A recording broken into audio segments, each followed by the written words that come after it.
जय श्रीराम. जय श्रीराम. नमस्कार. योग वासिष्ठ सखोल निरूपण या कार्यक्रमामध्ये सर्वांचे सहर्ष स्वागत. आज निरूपणाचा 72वा दिवस आहे.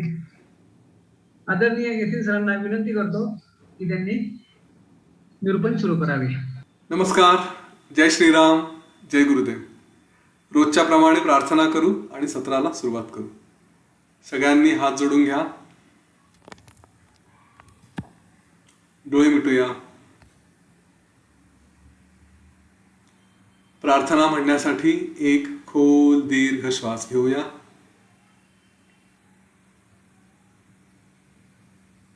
गुरुर्ब्रह्मा गुरुर्विष्णू गुरुर्देवो महेश्वरः गुरुः साक्षात् परं ब्रह्म तस्मै श्री गुरवे नमः. तस्मै श्री श्री गुरवे नमः.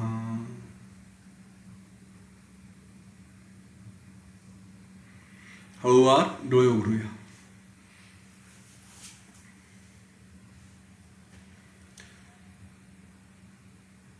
काकभूषुंडची गोष्ट आपण ऐकत होतो आणि वसिष्ठ ऋषींनी काकभूषुंडला दीर्घायुष्याचं रहस्य विचारल्यावर त्यांनी प्राण आणि अपान या वायूंबद्दल माहिती द्यायला सुरुवात केली होती. काल आपण बघितलं, त्यांनी सांगितलं की हा प्राण अपान यांचा जो प्रवाह आपल्या शरीरातून होत असतो, आपल्यामध्ये पुर्यतत नावाचं जे चक्र आहे, जे त्याला काय म्हणता येईल, पुरीतत नावाचं हे चक्र, ह्याच्यात 6 वेगवेगळे चक्र जे जोड्या जोड्यांनी असल्यामुळे 3 जोड्या, आणि त्याच्यातून हा सगळा प्रवाह होत असतो. कमळासारख्या पाकळ्या, त्याच्यामुळे वारा हा जो प्राण आहे, अपान वायू आणि प्राणवायू यांच्या प्रवाहामुळे त्याची उघडझाप होते. त्याच्यामुळे वायू आणखी वाढतो आणि तो 72,000 नाड्यांमधून संपूर्ण शरीरात पसरतो. आता हे इतकं सगळं सूक्ष्म असल्यानंतर ह्याच्यामध्ये सगळ्या गोष्टींमध्ये जाण्यापेक्षा जे आपल्याला सहज जाणवतं आणि जे सहज समजतं अशा गोष्टींवरती लक्ष द्यावं. त्या दृष्टीने पुढे या प्राण आणि अपान वायू यांचं रहस्य, त्यांची गती, त्यांची स्थिती हे भूषुंडनी नंतर वसिष्ठ ऋषींना सांगितलं. त्यांनी म्हटलं भूषुंडनी की हा जो प्राण आणि अपान वायू आहेत हे आपल्या शरीराला आतून आणि बाहेरून दोन्हीकडून पूर्णपणे व्याप्त करतात. पूर्णपणे त्यांनी आपल्याला सामावून घेतलेलं. कसं तर आपण सहज या गोष्टीचा अनुभव घ्या की जेव्हा प्राण आणि अपान वायू आत येतो, प्राणवायू बाहेर जाणार असतो, तर आत येतात म्हणजे आपल्या संपूर्ण शरीरात ते पसरलेले असतात, म्हणून आतून व्यापलेलं आहे. बाहेरून वापल्या कारण बाहेरूनच आपण ते सगळं घेत असतो आणि पुन्हा बाहेरच सोडत असतो. त्याच्यामुळे हा जो काही प्राण आणि अपान यांचा संचार आहे हा आपल्या शरीराच्या आत आणि बाहेर दोन्हीकडे असा असतो. आता याच्यातल्या जो प्राणवायू आहे, प्राणाची गती ही वरच्या दिशेने असते आणि अपान वायू हा खालच्या दिशेने प्रवाहित होत असतो. त्यामुळे यांची जी या गतीचं जे हे सारखं प्राण आणि अपान यांचं आत बाहेर जाणं जे सुरू असतं, हे प्रत्येक प्राण्यामध्ये, तो झोपला असेल, जागा असेल, त्यांची श्वास प्रश्वासाची प्रक्रिया ही सतत सुरू असते. आणि त्याच्यामध्ये कोणीही असं ज्ञानी अज्ञानी, लहान मोठा, आजारी निरोगी जे कोणी असतील, या सगळ्यांमध्ये हा प्रवास सहज चालू असतो. याचं जे पुढचं विश्लेषण आहे हे त्यांनी इथे सांगितलं. आणि याच्यामध्ये हा थोडा किचकट पार्ट वाटेल कदाचित, मी आपल्या परीने जास्तीत जास्त सहज सिंपल करून सांगायचा प्रयत्न करतो. बघूया, आपल्याला लक्षात येईल. काल मी एक सहज बोलता बोलता रेचक, पूरक आणि कुंभक असे 3 प्रकार ह्या प्राणाचे सांगितले आहेत. का या इन जनरल सगळ्या गोष्टींना यांना आपण प्राणच म्हणू. नंतर जेव्हा प्राणला प्राण आणि अपानला अपान म्हणायचं तेव्हा बघू.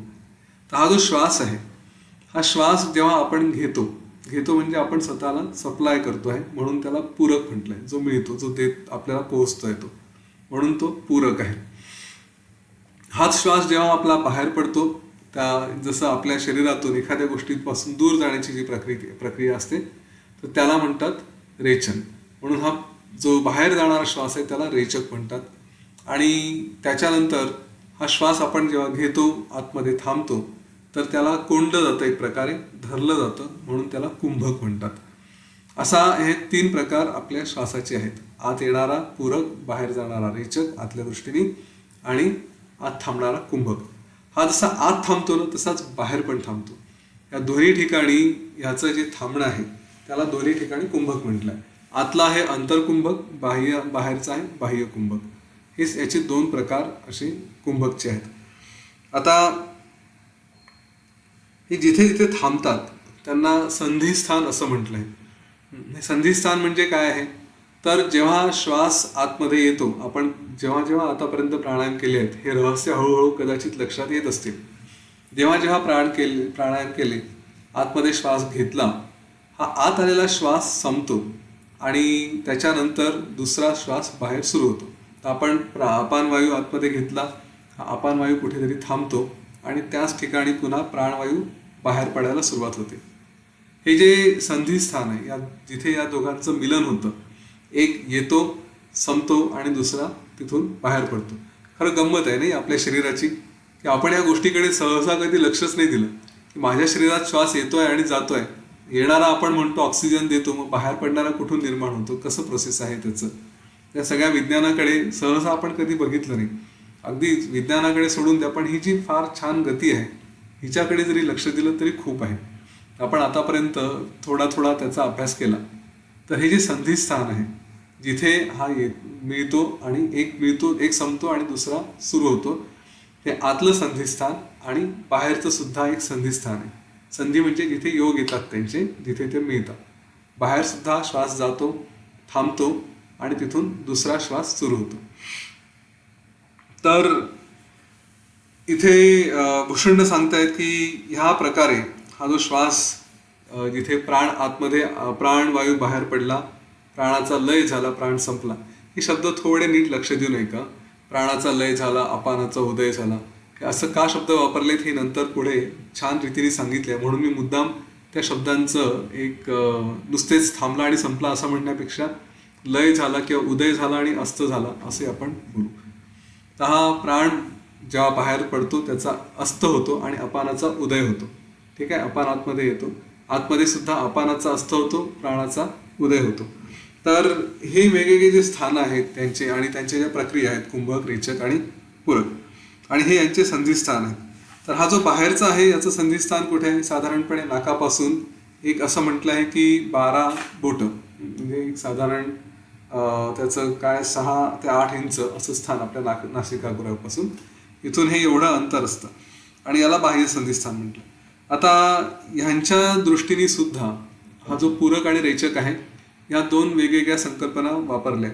हे थोडं कॉम्प्लेक्स होईल, पण ज्यांना थोडं गोडी आहे त्यांच्यासाठी म्हणून मी सांगतो की असे 2 भांडे जर इमॅजिन केले, ठीक आहे, एक भांड्यातून काहीतरी निघतं आणि दुसऱ्या भांड्यात जातं.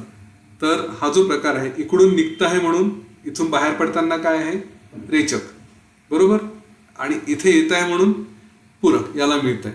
तसं याच्यातून बाहेर पडताना इकडच्याच्या दृष्टीने काय आहे, रेचक, आणि इथे येतोय म्हणून पूरक. आता हे आपले 2 संधिस्थानं आपल्या हृदयाचे, एक आतला आणि एक बाहेरचं आहे. तर जेव्हा हा अपान वायू बाहेरून आत येतो, तर बाहेरच्या दृष्टीने काय आहे, हा इथून इथून निघतो आहे बाहेरच्या पॉईंटच्या दृष्टीने, म्हणून तो रेचक झाला. ठीक आहे, आणि जेव्हा आतमध्ये येतोय, आपण घेतोय म्हणून त्याला पूरक म्हटलेलं आहे. तर आतल्या दृष्टीने पूरक, बाहेरच्या दृष्टीने रेचक. आणि जेव्हा प्राणवायू आतून बाहेर पडतो, आपल्या हृदयातून बाहेर जायला लागतो, तर हा बाहेर पडतो आहे म्हणून काय झालं, याचं रेचक. पण बाहेर पडतो आहे आणि कोणाला मिळतोय, बाहेरच्या संधिस्थानाला. तर बाहेरच्या संधिस्थानाच्या दृष्टीने त्याला मिळतोय म्हणून पूरक. ठीक आहे, हे जर लक्षात आलं तर ठीक, नाहीतर सोडून द्या. आपल्याला ह्या शब्दांमध्ये जास्त अडकायचं नाहीये. आपल्याला 2 गोष्टींकडे लक्ष द्यायचं पुढे जाऊन. ते म्हणजे हे 2 ठिकाणं जिथे श्वास येतो आणि थांबतो, बाहेर जातो तिथे थांबतो, आणि दुसरी गोष्ट या श्वासांची गती, जिचा आपण आतापर्यंत नियमितपणे अभ्यास केला आहे. तर त्याच्यामुळे रेचक आणि पूरक ही परस्पर विरोधी नावं इथे त्यांनी अशी दिलेली आहेत. आतला जो कुंभक आहे त्याला अंतर्कुंभक म्हटलंय, बाहेरचा जो कुंभक आहे त्याला बाह्य कुंभक म्हटलंय. याच्यानंतर आणखी या प्रत्येकाचे जो श्वासाचं येणं जाणं आहे त्याचे आणखी 2 वेगवेगळे भाग केले. एक भाग कुठला आहे की आपल्या हृदयापासून साधारणपणे टाळूच्या आतला भाग जो आहे, आपल्या टाळूचा आतला भाग जिथपर्यंत श्वास येतो आणि तिथून पुढचा नाकामधून बाहेर पडतो, असे 2 भाग आहे. एक शरीराच्या आतला भाग आणि शरीराच्या बाहेरचा भाग जो नाकापासून बाहेर पडायला सुरुवात होते, तो दुसरा भाग. ठीक आहे. तसंच आत येताना आपल्या टाळूपर्यंत येणारा एक श्वास आणि पुन्हा आतमध्ये जाणारा दुसरा मार्ग, असे यांचे 2-2 भाग केलेले आहेत. आणि मग बाकी जे काही कॉम्प्लेक्सिटी आहे त्या मी याच्यात ॲड करत नाही. आणि अर्थात ॲडिशनली काय आहे पुढचं आपलं बाहेरचं कुंभक आणि आतलं कुंभक, हे अशा प्रकारे इथे यांचं वर्णन केलं आहे. आता भूषुंड सांगतात की ह्या स्वाभाविक गतीचं हा श्वास कसा चाललाय याची आपण आतापर्यंत कधी प्रॅक्टिस केलेली आहे. हा श्वास कसा चालला याचा जर नुसता विचार केला, याच्यावरती लक्ष दिलं, याला अनुसंधान असा शब्द वापरला आहे. अनुसंधान म्हणजे कसं चाललंय, काय चाललंय एवढं बघणं. याच्यावरती जरी कार्य केलं तरी सुद्धा जसा वायू मुक्त आहे तसाच हा अभ्यास करणारा सुद्धा मुक्त होतो. आणि त्याच्यानंतर जे योगी याच्या पुढचं पायरी म्हणजेच जिथे जे संधी स्थान आहेत आतलं आणि बाहेरचं त्याच्यावरती लक्ष देतात, तिथे सुद्धा मुक्तीचा अनुभव येतो. आणि म्हणून त्यांनी पुढचं वर्णन केलं आहे प्राणनिरोध याच्या माध्यमातून आपल्याला समाधी, सहज समाधी कशी येते. मुळातच वायूचं स्वरूप हे चंचल आहे, सारखं ते इकडे तिकडे जात असतं. आणि जेव्हा आपण या गोष्टीकडे लक्ष देतो की माझ्या सतत हालचाली असताना मी कार्यात असेल, स्थिर असेल, झोपला असेल, बोलत असेल, जे काही कार्य करत असेल, त्यावेळेस जर मी माझ्या या फक्त वायूंवरती लक्ष दिलं, प्राणवायूवरती आणि अपानवायूवरती, तरी सुद्धा सहजपणे मुक्तीचा अनुभव यायला लागतो. त्यांनी म्हटलं की मनानेच या सगळ्या रेचक, कुंभक, पूरक यांचं जरी नुसतं स्मरण केलं, त्यांच्याकडे लक्ष दिलं, त्यामुळे आपलं मन हे सुद्धा प्राणाशी आपोआप एकरूप होतं. प्राणाशी एकरूप झाल्याबरोबर, कारण प्राणाचं स्वरूप कसं आहे, प्राणाचं स्वरूप प्राणाला काहीच नाही आहे, बरोबर. त्याच्यामध्ये कुठलंही त्याला काय म्हणतात असं अट्रॅक्शन्स, आकर्षण, आसक्ती असल्या कुठल्याही गोष्टी नाही. प्राण हे शुद्ध आहे. त्याच्यामुळे या शुद्ध स्वरूपाशी जेव्हा आपण एकरूप होतो तर आपणही तसेच त्याच जी आपली भावना असते ती सुद्धा शुद्ध आणि एकरस होते. त्यामुळे सुद्धा पूर्णपणे मुक्तीचा अनुभव येतो. त्यामुळे त्यांनी म्हटलं की ज्यांचं मन हे आपल्या श्वासाच्या गतीवरती असतं, प्राणावरती असतं, त्यांना कुठल्याही बाहेरच्या विषयांवरती ते अडकत नाही. प्राण हा स्वतः सगळ्या आशापाशांनी, अट्रॅक्शन्सनी हा सगळ्यांपासून मोकळा आहे. त्याला कुठलंही नामरूप नाही, कसलाही त्याच्यावर लेप नाही, असा तो निस्संग आहे. आणि म्हणून जाताना, येताना, उभं असताना, झोपताना, जे काही आपण जेव्हा जेव्हा कुठल्या स्थितीमध्ये असू त्यावेळेस याच दृष्टीचा अवलंब करावा. कुठल्या? आपल्या श्वासाचं. मी पुन्हा पुन्हा या गोष्टींचा अभ्यास घेतलेला आहे म्हणून मी मुद्दाम सांगतो, कारण हा अनुभव खूप छान असतो की फक्त आपल्या श्वासावर लक्ष ठेवायचं. आता जर तुम्ही इथे नुसते बसलेले आहात, बसले असताना ऐकण्याचं काम चालू आहे, पण ऐकता ऐकता सुद्धा आपला श्वास कसा चाललाय याच्याकडे थोडं लक्ष द्यावं. नेहमी आपण जे डोळे मिटून जी प्रक्रिया करतो ती डोळे उघडे ठेवून सुद्धा ही प्रक्रिया आपल्याला करता येईल. यामध्ये हा श्वास आपला आत जातोय, बाहेर पडतो आहे आणि त्याचा अनुभव आपण घ्यायचा की कुठे चाललाय, कसा चाललाय. यानंतर यांनी जे प्राणअपान याचं गतीचं विज्ञान सांगितलं की हे विज्ञान म्हणजे काय होतं नेमकं शरीरामध्ये, कसा हे होतो. आणि हे फार सुंदर आहे. याचं जी सृष्टी आहे त्या सृष्टीशी सगळं इथे उदाहरण दिलं, जोडलेलं आहे. आज मला वेळ मिळेल, बघू, ठीक आहे, आपण प्रयत्न करू. लक्षात घ्या, आपलं आयुष्य आपण कसं मोजतो? दिवस आणि रात्र. ठीक आहे, पृथ्वीवरती आपलं एक पृथ्वीचं फिरणं झालं, 24 तास झाले, पृथ्वी सूर्याभोवती फिरली, 1 वर्ष झालं, असं आपण आपलं आयुष्य मोजत जातो. आता असं कोणीतरी म्हटलंय की समजा तुम्ही आकाशात इथून खूप दूर गेले तर तिथे तुमचं आयुष्य हे काय होतं, वाढतं पृथ्वीच्या तुलनेत. का? कारण समजा पृथ्वी सूर्याभोवती फिरायला जर त्या ग्रहाला खूप वेळ लागत असेल, आपण इथे 1 वर्षात पृथ्वीच्या तुलनेत, पृथ्वीची 1 प्रदक्षिणा झाली म्हणजे 1 वर्ष, ते जर मी दुसरीकडे कुठे असेल तर त्या ठिकाणी असल्यानंतर पृथ्वीची त्या काळात 2 ते 3 प्रदक्षिणा समजा झाल्या आणि मी ज्या ग्रहावरती असेल त्याची 1च प्रदक्षिणा झाली, तर पृथ्वीचे 3 वर्ष म्हणजे माझं तिथे 1 वर्ष असं होतं. त्यामुळे आपलं जे जीवन आहे हे सूर्यचंद्रांच्या उदय अस्तामुळे, लक्षात घ्या, उदय अस्त हा प्रकार लक्षात घ्या, सूर्यचंद्रांचं उदय आणि अस्त होतो, त्याच्यामुळेच माझं आयुष्यही हे पुढे मागे वाढत जातं. आयुष्य जे कालक्रमण म्हणतो आपण, जीवन पुढे पुढे चाललंय, का चाललंय, तर सूर्याचं उदय असतं, सुरू असतं. तसंच हा जो आपला प्राण आहे, ह्याला प्राणाला सूर्याचं रूप म्हटलेलं आहे. हा प्राण काय करतो, हा जेव्हा शरीरातून बाहेर जायला लागतो तेव्हा शरीरामध्ये असं म्हटलंय की इथे तो उष्णता निर्माण करतो आणि त्याचं स्वरूप हे अग्नीप्रमाणे आहे. अग्नीचं स्वरूप आपल्याला माहिती आहे. अग्नीची गती कशी असते, ही वरच्या दिशेने, अग्नीचा प्रवाह वरच्या दिशेने. पाणी सोडून दिलं तर पाणी खालच्या बाजूला पडतं, अग्नी जर सोडून दिला तर तो त्याचं फ्लेम जे असतात, त्याच्या ज्योती या वरच्या बाजूला असतात. त्यामुळे हा जो बाह्य आकाशात जायला निघालेला प्राण हा ऊर्ध्व गतीने वाहतो आणि आपल्या आतमध्ये येणारा जो अपान आहे तो त्याला खालच्या बाजूने येत असल्यामुळे चंद्रासारखा असतो आणि म्हणून या प्राणाला सूर्य म्हणतात किंवा अग्नी म्हणतात आणि अपानाला सोम किंवा चंद्रमा असं त्यांनी म्हणतात, असं त्यांनी सांगितलं. तर जो प्राण आतमध्ये अपान वायू जो आतमध्ये येतो, जो श्वास आतमध्ये येतो, जर प्राण आणि अपान कन्फ्युजन होत असेल तर मी त्याला आणखी सोपं करतो.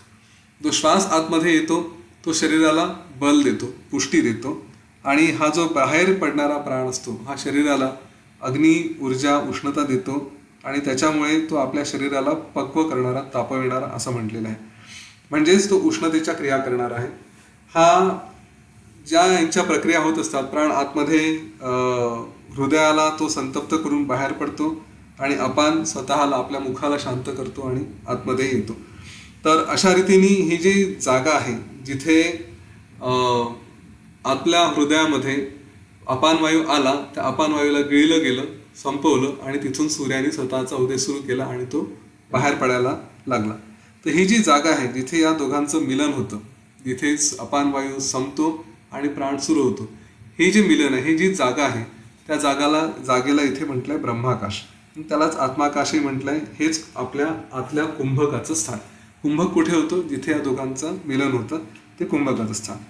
आणि त्याचप्रमाणे जेव्हा हा प्राण बाहेर पडतो, बाहेरच्या बाजूला जेव्हा तो संपतो आणि चंद्राचा उदय होतो, तर चंद्राचा म्हणजेच अपान वायूचा उदय होतो. याचा अर्थ काय होतोय, हा बाहेरची जागा, हिला बाह्य कुंभकला तिथेही बाह्याकाश म्हटलेलं आहे, तेही आत्माकाश, तेही सुद्धा ब्रह्मपदाचीच जागा आहे.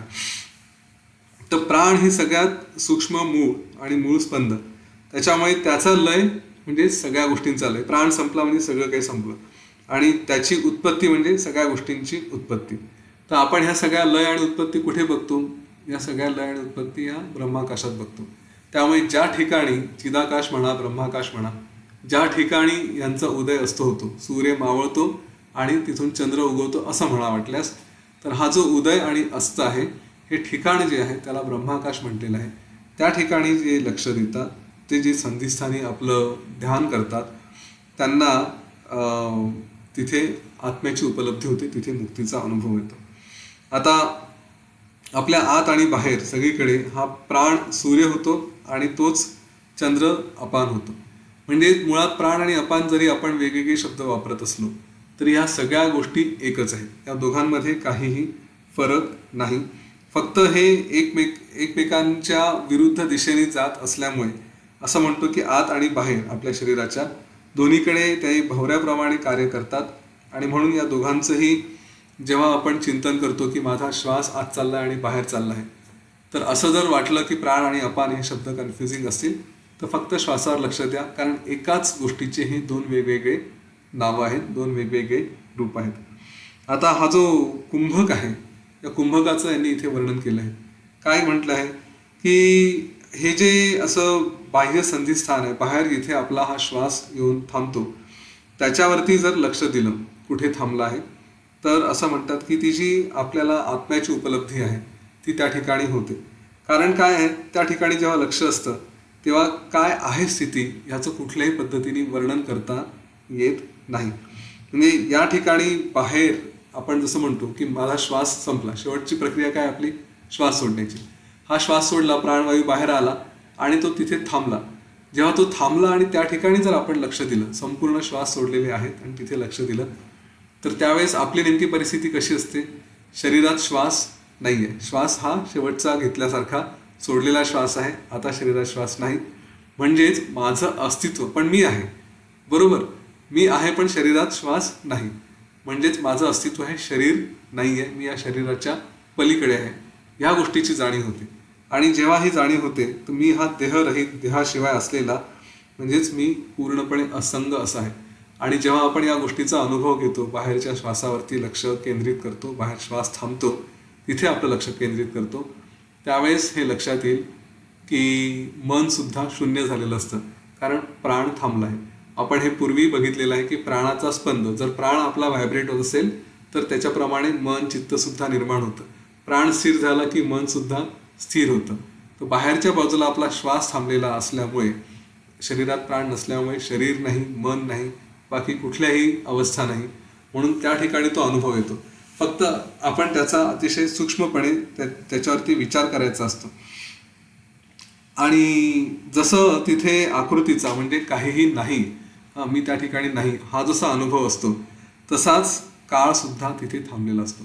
आता लक्षात घ्या, आतापर्यंत बोलता बोलता मी जे सहज सांगितलं की आपला श्वासोच्छ्वास, सूर्य, चंद्र, बरोबर. तर आपलं जे जीवन चालू असतं, आपण जे म्हणतो की माझं जीवन पुढे पुढे चाललंय का, तर सूर्याचं उदय असं सुरू असतं. म्हणजे पृथ्वी फिरते आहे म्हणून सूर्याचं उदय असतं आपल्याला जाणवतो. तसं हा जो श्वास आहे आपला, हा सुद्धा सुरू असतो. सूर्य, त्याचं उगवणं मावळणं, हे जे सगळे प्रकार चालू असतात सूर्याचे, तर आपलंही अस्तित्व आपल्या आतमध्ये, आपल्याच आतमध्ये हा जो काळ आहे हाही सुरू असतो. आता ह्या आतल्या काळाला जर थांबवलं, सूर्याचं उदय असतं, आपण थोडा वेळ थांबवलं, म्हणजे काय केलं, कुंभक, आपला श्वास कुठेतरी थांबवला. ठीक आहे. कुठेतरी थांबवल्यानंतर त्याच जागेवरती आपण असं म्हटलं की आता सूर्याचं उदय आणि अस्त थांबलाय, म्हणजे एक प्रकारे पृथ्वीचं फिरणं थांबलं आहे आपल्या दृष्टीने, म्हणजेच काळ थांबलेला आहे. जर हा काळ थांबला असेल तर आपल्या दृष्टीने काय आहे, आपलं आयुष्य वाढतं, दीर्घायुषी होतो. हो ना. आपले असं कोणीतरी म्हटलंय की, मला ती थेअरी खरंच किती खोटी आहे खरी आहे माहिती नाही, कारण योग वासिष्ठमध्ये काही त्याचा तसा संदर्भ मला कधी वाचल्याचा आठवत नाही. पण असं म्हणतात की आपल्या जीवनाचे लिमिटेड श्वास आहेत आणि तेवढे श्वास संपले की जीवन संपलं. आता असं जर असेल तर हा जो प्राणायामचा अभ्यास आहे, जेव्हा आपण आपलं लक्ष जास्तीत जास्त त्या कुंभकावरती करतो, म्हणजे श्वास रोखून धरतो, तर याचा अर्थ आपण तेवढे प्राणायाम, आपले श्वास वाढवतो. आता दुसऱ्या पद्धतीने जर विचार केला की हे अशा प्रकारे जर श्वास वाढत असतील, जेव्हा आपण त्याच्यावरती लक्ष देतो, त्याचा अर्थ काय होतोय की एक प्रकारे श्वास संपतो आणि होतो, म्हणजे तेवढाच काळ आपला, तेवढे जीवनाचे दिवस. आपलं जीवन हे श्वासांच्या माध्यमातून मोजलं गेलंय. काही लोक म्हणतात की तुझं जीवन 80 वर्ष आहे, काही लोक म्हणतात तुझं जीवन 100 वर्ष आहे. जे काही असेल तसं हे श्वासांच्या माध्यमातून सुद्धा मोजलेलं आहे. जर माझे दिवसच मी थांबवले तर माझा दिवस म्हणजे एक श्वास, बरोबर आहे, घेतला आणि सोडला. आता हा जर दिवसच थांबवला, या दिवसाचंच ड्युरेशन मी लांबवलं, दिवसाचा काळ लांबवला, तर माझं जीवन सुद्धा लांबू शकतं आणि त्या माध्यमातून मी स्वतःला दीर्घायुषी करू शकतो. म्हणून हा जो अनुभव आहे की प्राण आणि हे जे दिवस रात्र जे थांबवतो श्वासाच्या माध्यमातून, कुंभकाच्या माध्यमातून, तर त्याच्यामुळे आयुष्याचा सुद्धा क्षय थांबतो, काळाचंही चक्र थांबतं.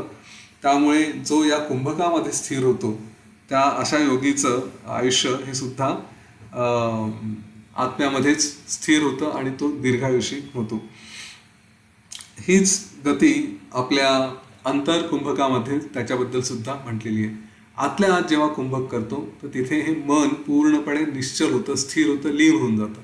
जेव्हा मनच उरत नाही, आपलं चित्त उरत नाही, काहीच अस्तित्व उरत नाही, आतल्या आत सगळं काही त्या चिदाकाशामध्ये, ब्रह्माकाशामध्ये, आपल्या हृदयाकाशामध्ये हे सगळं लीन होऊन जातं, सगळं संपतं, तेव्हा कशाचंच अस्तित्व उरत नाही. आपण आतापर्यंत अनेक अनुभवातून, अनेक चर्चेमधून हे म्हटलंय की मन आहे म्हणून अस्तित्व आहे, कारण मग सगळीचकडे आपल्या विषयांमध्ये आकर्षित होतो. आता हे मन आतमध्ये लीन झालं तर बाहेरच्या विषयांमध्ये अडकणार नाही, कारण त्याला बाहेर जायला जागाच नाही. बाहेरच्या विषयांमध्ये नसल्यामुळे त्याला बाहेरची दुनिया नाही, बाहेरचं जग नाही, सगळं भ्रम, सगळं काही एकच मी आणि मीच, हे अशा प्रकारे याचा अनुभव घेता येतो. आता उरलेला जो प्रकार आहे हा त्यांनी प्राणाच्या, जसं कुंभकाचा अभ्यास म्हटलाय तसंच प्राणाच्या गतीचा सुद्धा त्याला त्याच्या अभ्यासाबद्दल म्हटलेलं आहे. तर हे थोडं सविस्तर आपण उद्या बघूया. आज ते एक छोटंसं हे प्रोसेस करू की श्वास घेताना आपण आपल्या आतल्या आतल्या बाजूला कुठे येतोय, बाहेर कुठे जातोय, त्याच्याकडे थोडंसं लक्ष देऊ. एक 5 मिनिटं याचा अभ्यास करू आणि नंतर थांबू. सगळ्यांनी डोळे बंद करा.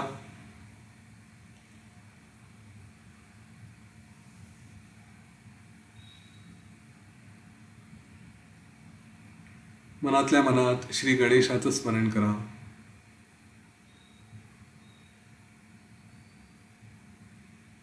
आपल्या गुरूंचं स्मरण करा.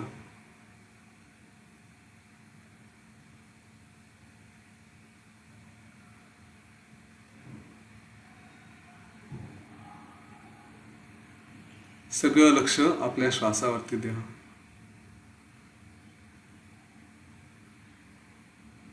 हा श्वास कसा चाललाय ते बघा.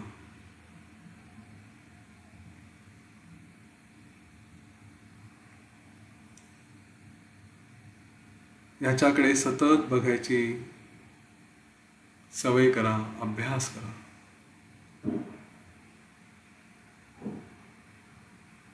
श्वास आत येतो आहे, कुठेतरी थांबतो आहे आणि लगेच दुसरा श्वास सुरू होतो. आत येणारा श्वास जिथे संपतो तिथे किंचित काळ थांबून बाहेर जाणारा श्वास सुरू होतो.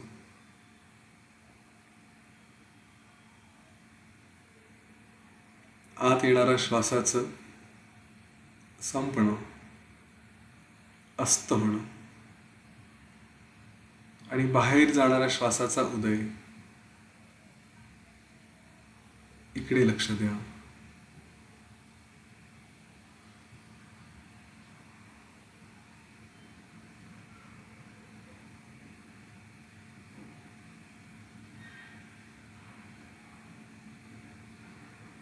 फक्त आतल्या बाजूला लक्ष द्या.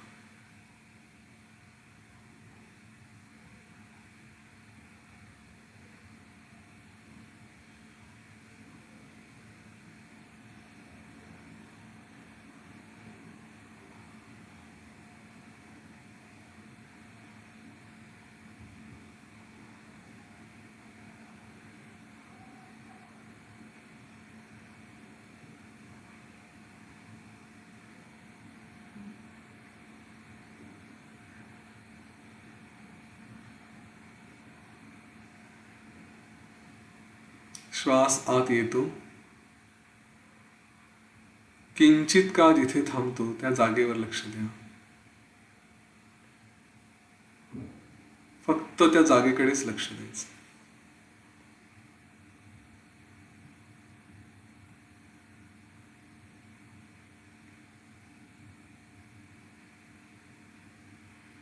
श्वास कसाही येईल, कसाही जाईल, लक्ष फक्त त्याच जागेवर.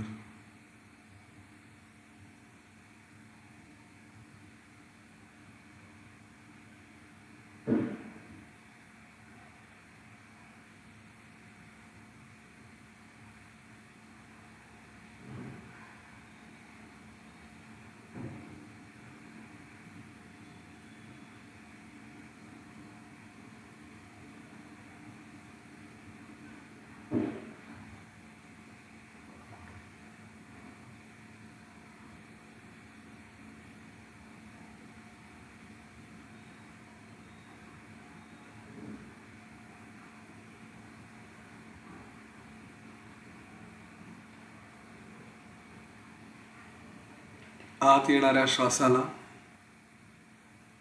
किंचित काळ थांबवायचं. आत जिथे तो येतो, पूर्ण येतो आणि संपतो, तिथे किंचित काळ थांबवायचं आणि मग जाऊ द्यायचं.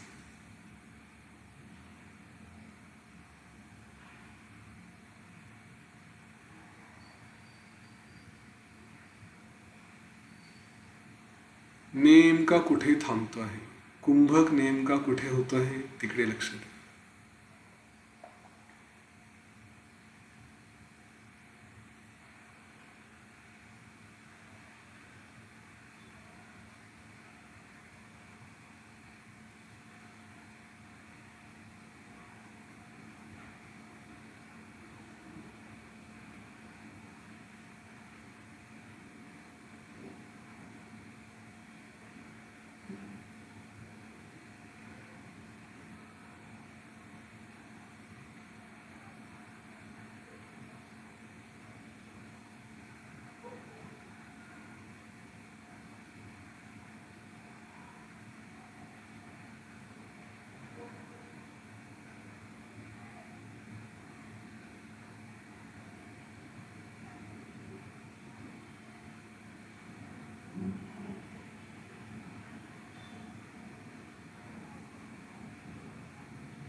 पुन्हा त्या स्थानावर लक्ष द्या.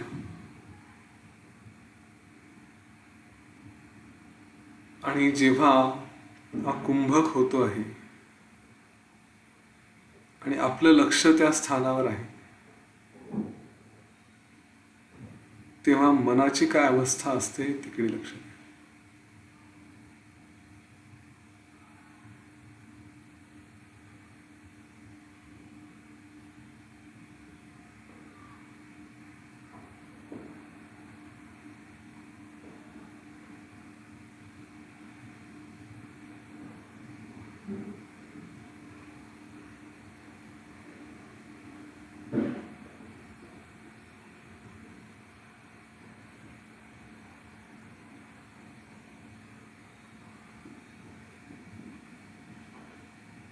ओम गुरवे नमः.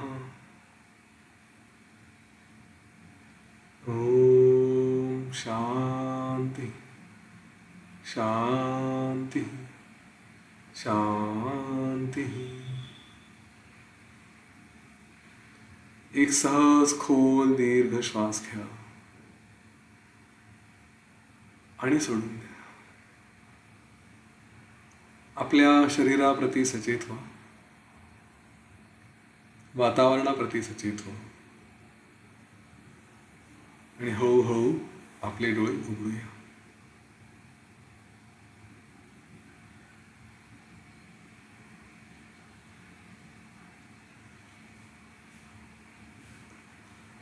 हा अनुभव लक्षात ठेवा आणि जेव्हा कुठे केव्हा प्राणायाम कराल, कुठलेही प्राणायाम करा, त्यावेळेस जर ह्या गोष्टींकडे लक्ष असेल, आपला श्वास कुठून सुरुवात होते आहे, कुठे येतो आहे, कुठे थांबला आहे, त्या स्थानाकडे, कुंभकाकडे लक्ष असेल, गतीकडे लक्ष असेल, तर प्राणायाम अनुभव खूपच छान येते. आता अनेकांनी अनुभवलं असेल की ज्यावेळेस मी म्हटलं की कुंभकाकडे जेव्हा तुम्ही थांबवलं आहे आणि त्यावेळेस आपल्या मनात काय चाललंय इकडे लक्ष द्या, तर बहुतेकांचा अनुभव असेल की मन शून्य झालं असेल, काहीच त्यावेळेस विचार नाही, काहीच नाही. हो ना? तीच तर अवस्था हवी. हिंडता फिरता जाता येता बोलताना काम करताना आपल्या श्वासावर लक्ष ठेवायचं.